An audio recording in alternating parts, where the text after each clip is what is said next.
A very good afternoon to you and welcome. Um, I'm replying. It's on the back of the last vlog, really, with my little talk, if you like, about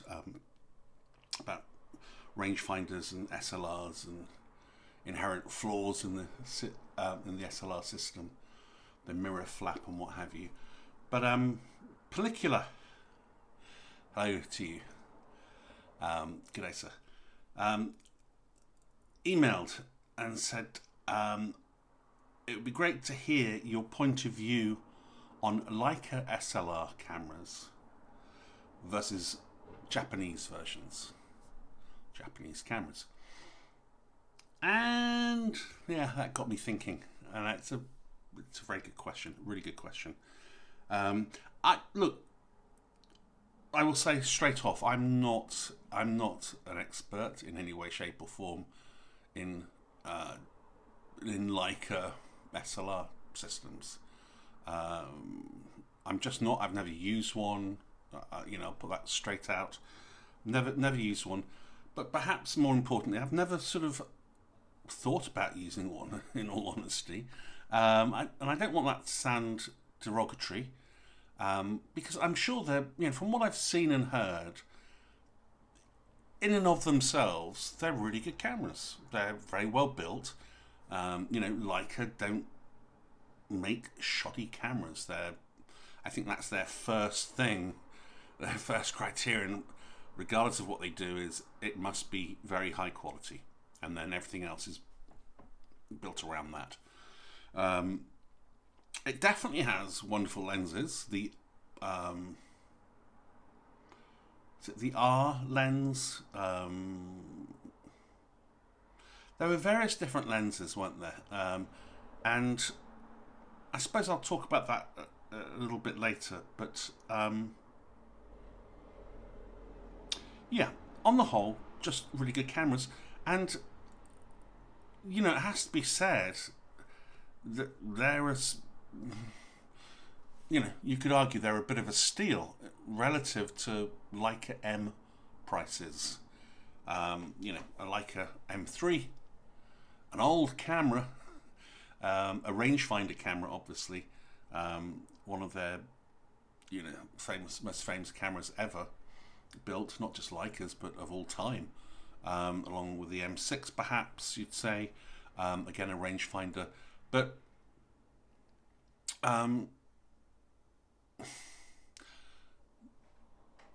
Look, my feelings are that Leica went to the party kicking and screaming. They were reluctant. They didn't really want to make SLRs because they didn't really believe in them. They knew that the rangefinder system didn't have any vibration in it, therefore it was a superior system.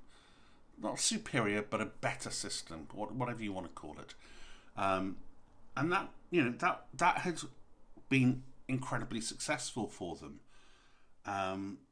Post-war years, just to recap a little bit on the previous vlog, Japan take the industry by the scruff of the neck, and from copying Leica's rangefinder cameras.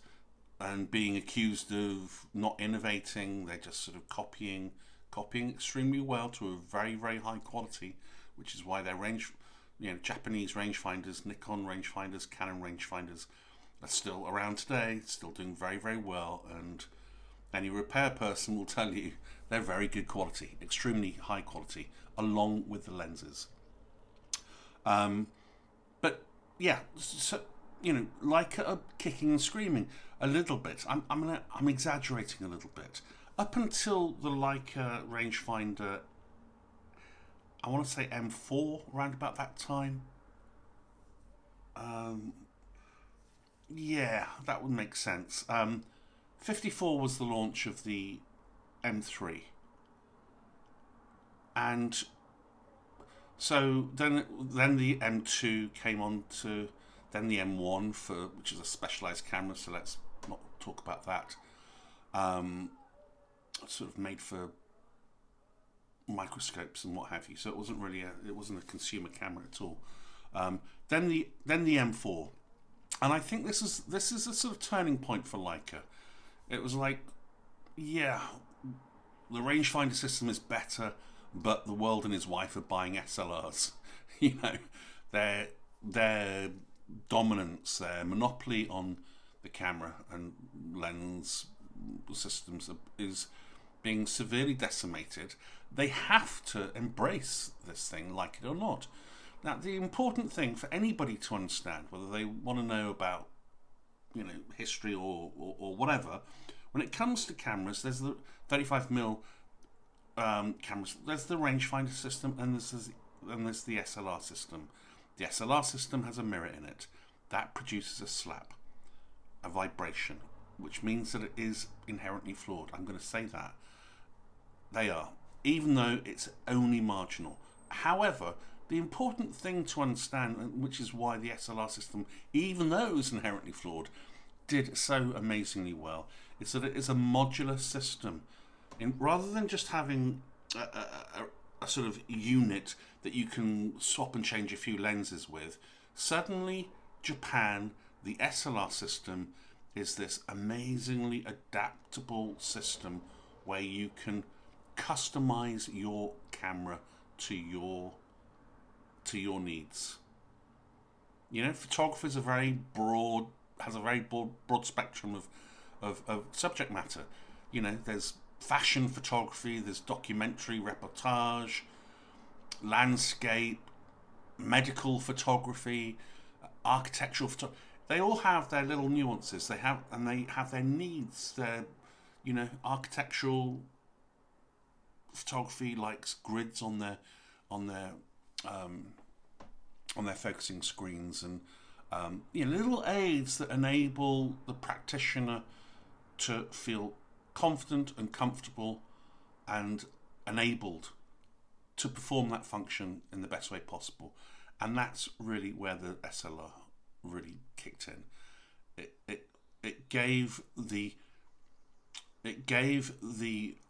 market, the buyer, the professional, the consumer, a real sense of, you know, any lens you wanted with any kind of motor wind.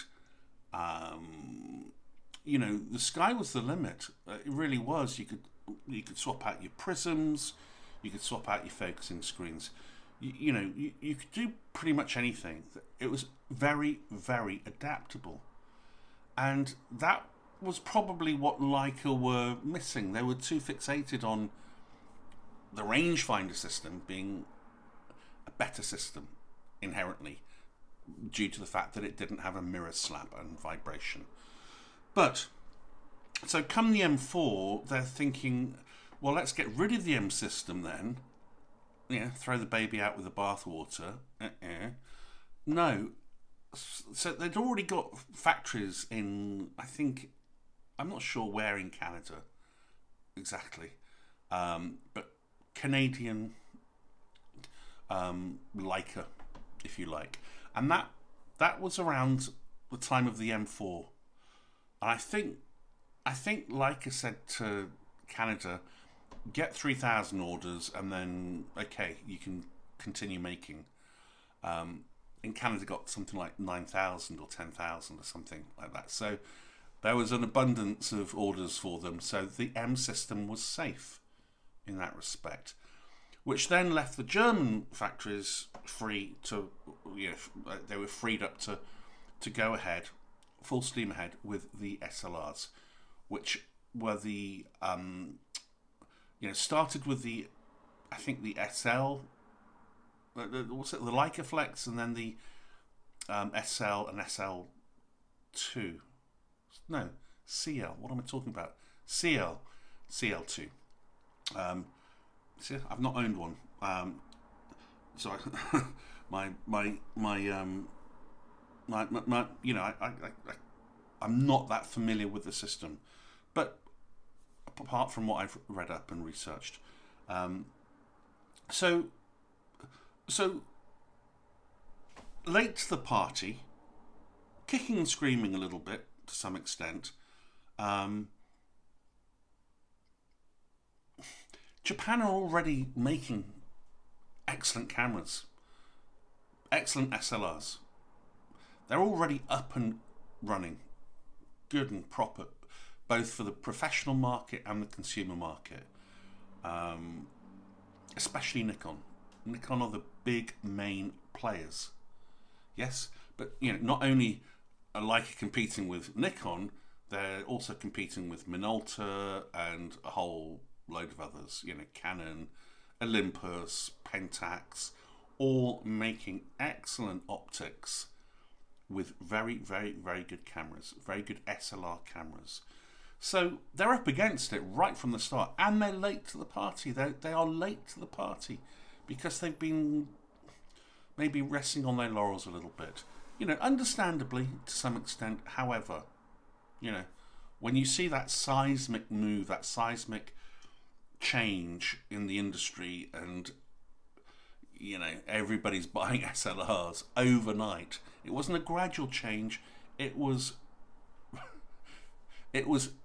huge and very, very fast. Very. It happened not overnight, but yeah, they were selling like hotcakes, no doubt about it. So how it's a very difficult thing for Leica to do, because they've got a huge force to compete against, who are up and running. Now, like I said, the Leica philosophy is always quality. Never ever shy from quality.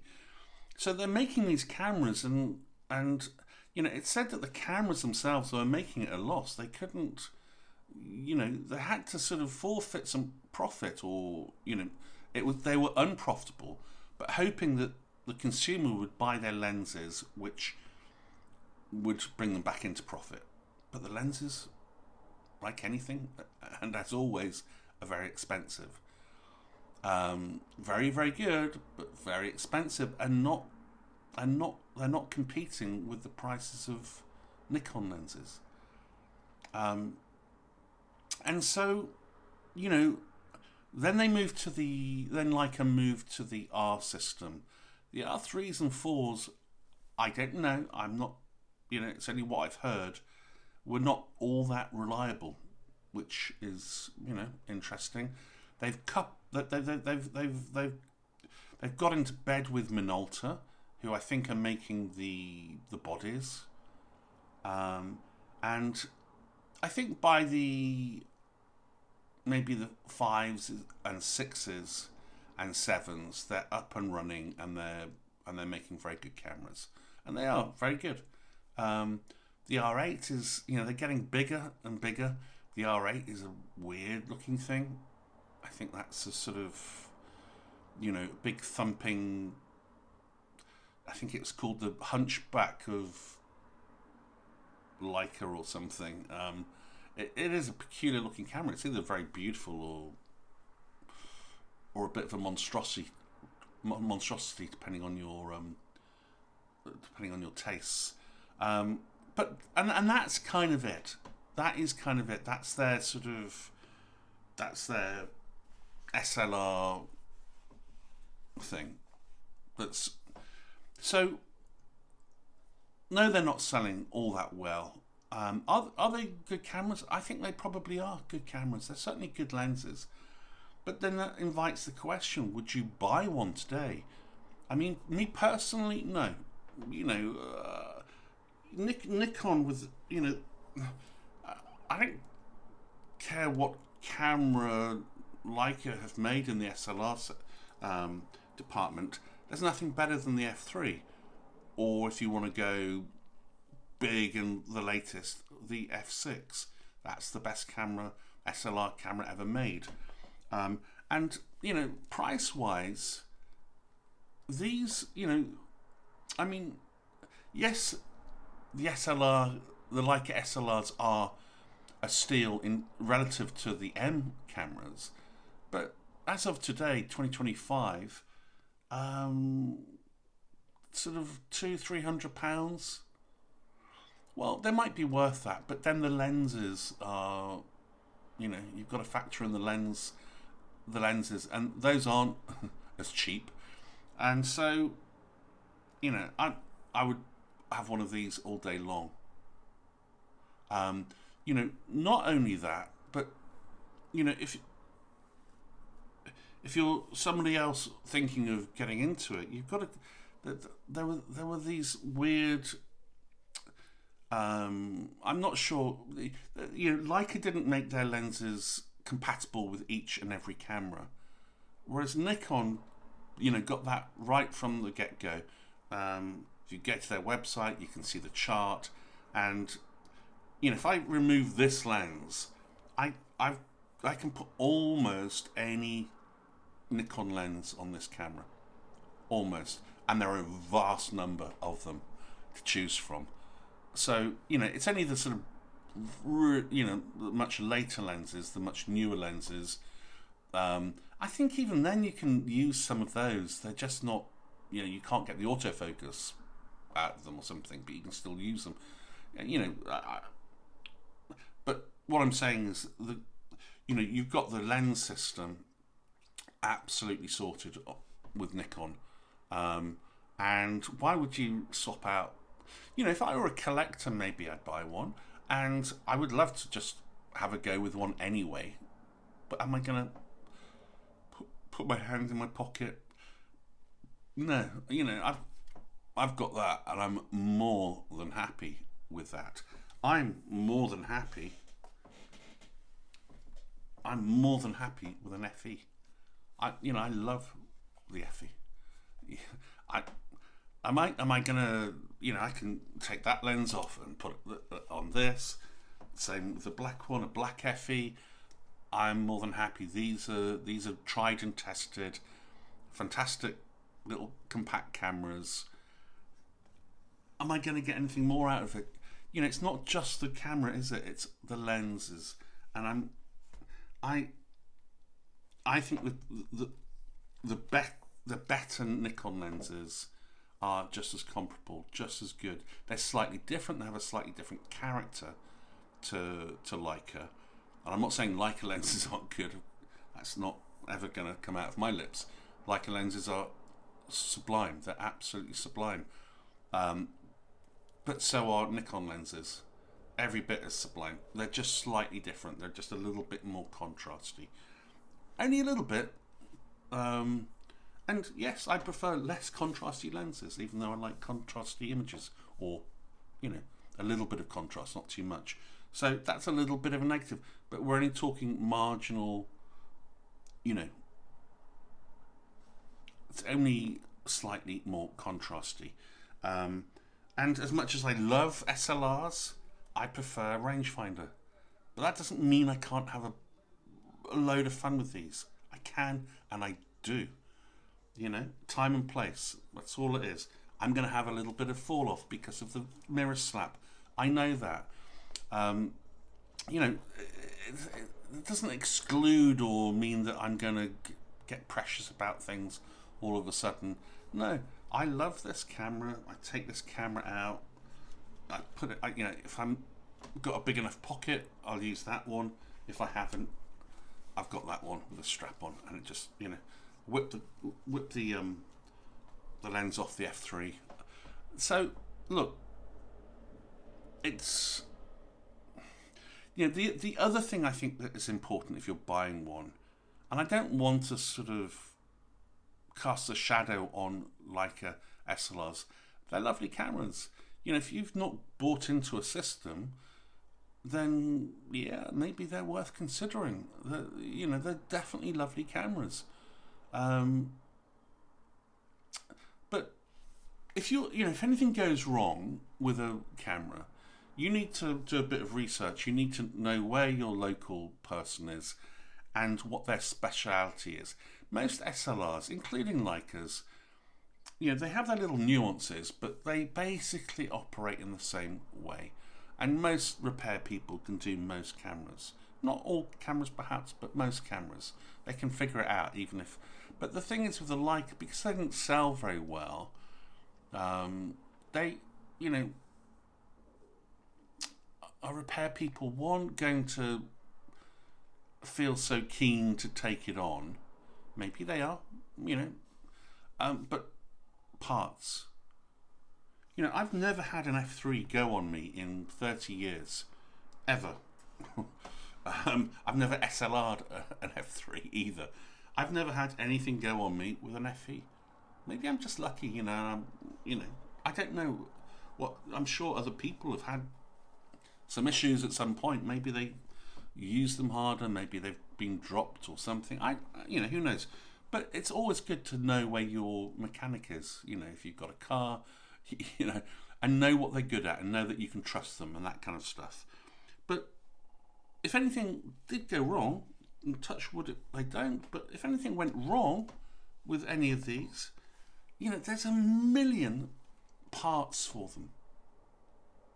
And, you know, the world's awash with Nikons. And so parts, one, you're never gonna have to wait.